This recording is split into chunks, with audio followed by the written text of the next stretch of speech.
E a Almada disse sim à proposta do River Plate. Vídeo de hoje do canal do Nicola te conta bastidores do meio argentino cada vez mais distante do Flamengo. Isso sem falar nas últimas de mercado, bastidores, finanças e muito mais. Fala aí pessoal, sou Jorge Nicola, bem-vindos a mais um vídeo do canal. Ótima semana para todos vocês.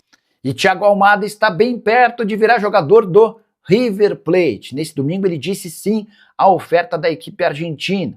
E embora o Flamengo ainda não tenha sido comunicado da decisão, há pessimismo no rubro-negro em relação ao acordo com o argentino. Pessimismo e lamentação, até porque o Flamengo gastou longas 3 semanas em tratativas com o representante do atleta e também com o Atlético de Madrid. Com uma observação importante, o Flamengo ofereceu mais dinheiro ao Atlético do que o River Plate e ao jogador, mas a opção do Almada foi em aceitar a oferta do clube argentino, até por uma questão familiar. Esposa e filhos do Almada preferem morar em Buenos Aires. A passagem pelo Rio de Janeiro pelo Botafogo gerou alguns traumas em relação à questão de segurança. O Flamengo ainda prometeu um enorme conforto para a família, mas ao que consta, a coisa não funcionou. Só para completar, contar que o River Plate, que negocia e está perto de contratar o Almada, está tentando devolver Matias Vinha ao Flamengo. Matias Vinha, que pertence ao Fly, está emprestado ao River Plate, está treinando à parte. O Flamengo disse que não há nenhuma chance de aceitar o atleta, a menos que o River Plate pague a multa estipulada para essa condição. Só para completar, contar ainda que o rubro-negro anunciou a liberação, em definitivo, de Caio Nóbrega, volante de 19 anos de idade, que vai jogar no Estoril. O Flamengo fica com 30% do valor de uma venda futura, imaginando que ele possa se valorizar em Portugal. E você, o que pensa sobre o Flamengo ter perdido o Almada para o River Plate? Com observação importante, coisa de 7, 8 dias, uma semana atrás, o staff do Almada chegou a dizer ao Flamengo que estava tudo certo com o Fla. Coisa mudou. E hoje, Almada está muito perto de virar reforço do River Plate. Use espaço para comentário, para opinar. Só não esquece de deixar o like, de se inscrever no canal. E o Flamengo registrou receita de 839 milhões de reais nos 6 primeiros meses de 2026. Por que esse número é assustador? Em meia temporada, o Flamengo foi capaz de arrecadar mais do que 14 times da Série A do Campeonato Brasileiro ao longo de todo o ano passado. E olha que nessa relação de 14 clubes há times grandes. Não esqueça do número 839 milhões. Foi quanto o Flamengo faturou nesses 6 primeiros meses do ano. Pois bem, no ano passado inteiro, o Internacional arrecadou 775 milhões, o Galo 768 milhões, o Vasco 683 milhões, o Santos 678 milhões, o Grêmio 646 milhões, o Cruzeiro 599 milhões. O Bahia, o Bragantino, o Fortaleza, o Sport, o Vitória, o Ceará, o Mirassol e o Juventude foram os outros clubes da Série A que não conseguiram, ao longo de todo o ano de 2025, faturar mais do que o Flamengo conseguiu em apenas 6 meses desse ano. Vale a lembrança de que o rubro-negro havia fechado 2025 com uma arrecadação total de 2 bilhões e 100 milhões de reais. É tanta grana que nessa temporada o Flamengo foi capaz de gastar apenas com o Lucas Paquetá 315 milhões de reais. O investimento em um único atleta foi mais do que arrecadaram ao longo de todo o ano passado o Sport, o Vitória, o Ceará, o Mirassol, o Curitiba, o Juventude, o Remo e a Chapecoense. Além dos 315 milhões, o Flamengo já investiu em reforços desse ano, 82 milhões de reais no Vitão e 35 milhões de reais no Endriel. Só para completar, contar que o rubro-negro nas últimas horas adquiriu mais 30% dos direitos econômicos do Wallace junto à Ferroviária por 14 milhões de reais. A partir de agora o Flamengo passa a ter 100% dos direitos econômicos do atleta. Nesse negócio, o Flamengo também ficou com Samuel e Rafael Moraes, duas promessas das categorias de base da Ferroviária. O que você pensa sobre todos esses números que eu citei? Te impressiona? Você acha normal? Use o espaço para comentário para opinar. Só não esquece de deixar like e se inscrever no canal. E o dinheiro da Crefisa de Leila Pereira pode tirar Thiago Almada do Flamengo. Não entendeu nada? Eu explico. Vale lembrar que BAP, o presidente do Flamengo, foi o único a se manifestar publicamente de forma contrária à venda da SAF do Vasco para Marcos Lamáquia, enteado de Leila Pereira. O BAP chegou a procurar a justiça alegando que havia um conflito de interesses. Pois bem, Com o dinheiro da Crefisa, o Vasco está avançado na contratação de Colídio, que pertence ao River Plate. E é esse negócio que vai permitir ao River Plate contratar o Thiago Almada, que é um reforço pretendido pelo Flamengo há algumas semanas. A janela de transferências na Argentina se encerrou nesta sexta-feira, mas clubes que venderem ou emprestarem atletas vão ter a oportunidade de repor essas saídas até 2 de setembro. E é com a grana da Crefisa que o Vasco avançou na chegada do Colídio. Falta apenas acertar a forma de pagamento. A grana que vai ser paga ao River está acertada, assim como a transferência com o atleta. E é com a saída do Colídio que o River Plate se sente confortável para voltar às tratativas com o River Plate. Na Argentina existe otimismo em relação à Almada no River Plate e não no Flamengo. Confortável para voltar às tratativas com o River Plate. Na Argentina existe otimismo em relação à Almada no River Plate e não no Flamengo.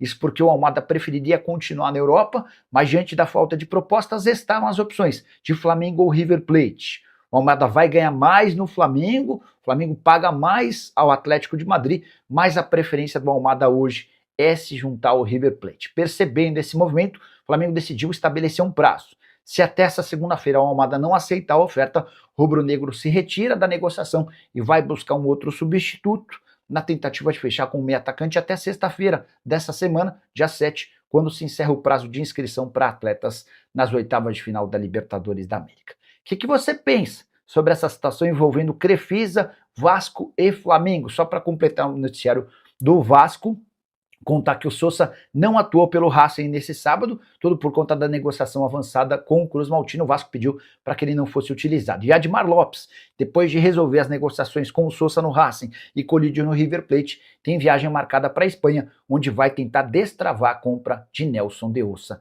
junto ao Betis. E o Datafolha divulgou a mais recente pesquisa sobre as maiores torcidas do futebol brasileiro, com algumas novidades importantes. O Flamengo segue disparado na primeira colocação, 22% dos torcedores. Corinthians é o segundo com 14%, mas tem mais torcida do que Palmeiras e São Paulo juntos.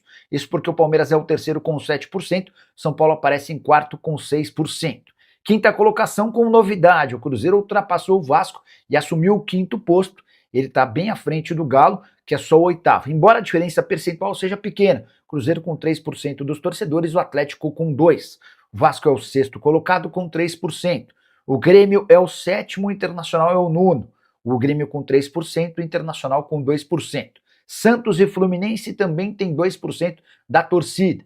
Bahia, Botafogo, Vitória, Atlético Paranaense, Sport e Remo aparecem com 1% cada. Tô tirando dessa lista a seleção brasileira, que foi colocada como oitava colocada. Não acho que a seleção brasileira pode ser incluída como um time na concorrência com os demais. Importante registrar que essa pesquisa ouviu 2.004 pessoas entre 22 e 23 de julho, em 139 municípios. A margem de erro é de 2% para mais, 2% para menos. A pergunta que eu deixo para você: você acredita em pesquisas de torcida? Acha elas confiáveis? E sobre os números que eu passei, o que te parece mais real e mais maluco? Já usa o espaço para comentário e deixa registrada a sua percepção, beleza? Pode falar sobre o Zenit com informação exclusiva.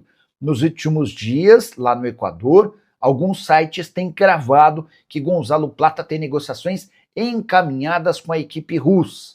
Muita gente, inclusive, associou a possibilidade da transferência do Plata do Flamengo para o Zenit ajudar na transação por Luiz Henrique. Mas, antes de gravar esse vídeo, consultei uma fonte importante envolvida nas tratativas do Zenit e essa pessoa assegurou que Plata não faz parte dos planos. Abre aspas, impossível isso acontecer nesse momento.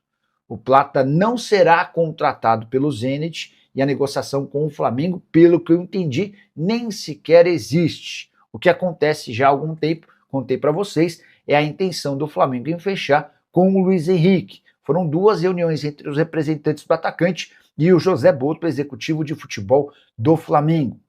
Uma das alternativas para que o rubro-negro não precisasse desembolsar 35 milhões de euros pelo Luiz Henrique seria incluir Everton Araújo, volante revelado na base, que tem tido bom desempenho na atual temporada. Ele certamente diminuiria o custo da operação pelo LH. Resta saber se o Flamengo vai topar avançar nessa tratativa.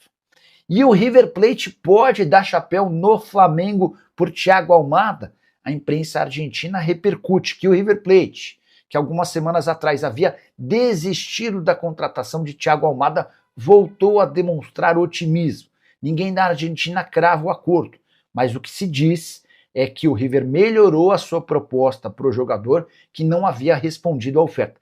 Vale a lembrança de que durante a Copa do Mundo, River Plate e Atlético de Madrid se acertaram para a transferência do jogador em definitivo, 20 milhões de euros por 50% dos direitos econômicos. Acontece que, ainda durante a Copa do Mundo, o Almada nunca respondeu ao River Plate. Foi nesse contexto que o Flamengo apareceu com cifras maiores, 23 milhões de euros fixos, mais 5 milhões de euros em bônus. O Atlético de Madrid ficou propenso a fechar com o Flamengo, mas a resposta do Almada ao Fla, assim como em relação ao River Plate, nunca apareceu. O Flamengo está se cansando dessa demora e estabeleceu como prazo final para uma resposta do Almada a próxima segunda-feira. Diante desse cenário, dá para dizer que não podemos cravar onde é que o Almada vai jogar. No Flamengo ainda existe otimismo, até porque, embora não tenha assinado o contrato, o Almada vinha discutindo detalhes burocráticos, pormenores dessa negociação com o Flamengo. Mas o fato de o Fla ter estabelecido um prazo demonstra preocupação. Vale a lembrança de que o Flamengo tem apenas até a próxima sexta-feira para registrar atletas que poderiam atuar nas oitavas de final da Libertadores. O Flamengo tem adversário super complicado, o Cruzeiro, em 2 jogos de mata-mata. Você acha que o Almada vai para o Flamengo, vai para o River Plate ou vai seguir aguardando por ofertas da Europa? Como é que você está vendo essa história toda? Estou curioso para saber a sua opinião. Já uso o espaço para comentário e registro o que você pensa, beleza? É isso, nação. Se você curtiu as informações de hoje, já deixa o seu like. Se ainda não é inscrito, aproveite para se inscrever e ativar o sininho das notificações. Assim você não perde nenhuma novidade sobre o Flamengo. Mercado da bola, bastidores, contratações e tudo o que acontece no Mengão em primeira mão. Agora quero saber a sua opinião. Deixe seu comentário aqui embaixo, porque eu faço questão de ler o que a nação está pensando. Um grande abraço, fiquem com Deus e até o próximo vídeo. Saudações rubro-negras!